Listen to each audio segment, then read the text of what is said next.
আসসালামু আলাইকুম প্রিয় দর্শক। তো ঈদের দিনে অনেকেরই পেটে সমস্যা হয়। আমি যখন ডিউটি করতাম এমার্জেন্সিতে, বিশেষ করে ঈদের দিনে, তো দেখা যাচ্ছে প্রচুর আপনার পেট খারাপের রুগী আসতো, ডায়রিয়া নিয়ে আসতো, এবং এরা আসা শুরু হতো এই যে সন্ধ্যার পর পরই আসতো।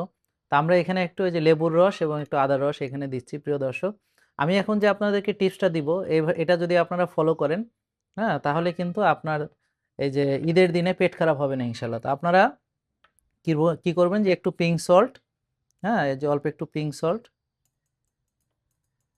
তারপর হচ্ছে একটু লেবুর রস, আদার রস, আর এটা হচ্ছে আমার এখানে কোকোনাট সিডার ভিনেগার আছে, এটা কোকোনাট সিডার ভিনেগার 1 চামচ, এই, আর হচ্ছে যদি পারেন ডাবের পানি বা নর্মাল পানি, কোনো সমস্যা না। এটা আপনারা খাওয়ার আগে খাবেন এবং খাওয়ার পরে আপনারা খাবেন হচ্ছে হেলদি গাট, বা খাওয়ার মাঝখানে, এটা হচ্ছে এই যে হেলদি গাট, কারকুমার হেলদি গাট। আশা করি যে আপনার পেটে কোনো প্রবলেম হবে না ইনশাল্লাহ। এবং আমরা অনেকে গ্যাসের ওষুধ খেয়ে থাকি, তো এটা হচ্ছে আমরা যেটা খাই আসলে এটা প্রোটন পাম্প ইনহিবিটর।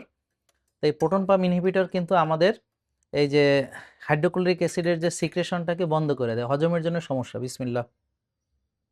হুম, খেতে কিন্তু খুবই মজা। যারা বিশেষ করে আপনারা ডাবের পানি অ্যারেঞ্জ করতে পারবেন, তো ভিনেগার, একটু লেবুর রস, আদার রস, আর হচ্ছে যে এটা হচ্ছে যে আপনার পিঙ্ক সল্ট আর ডাবের পানি, এটা হচ্ছে আপনি খাওয়ার আগে খাবেন এবং খাওয়ার পরে হেলদি গাট খাবেন 2-3 চামচ।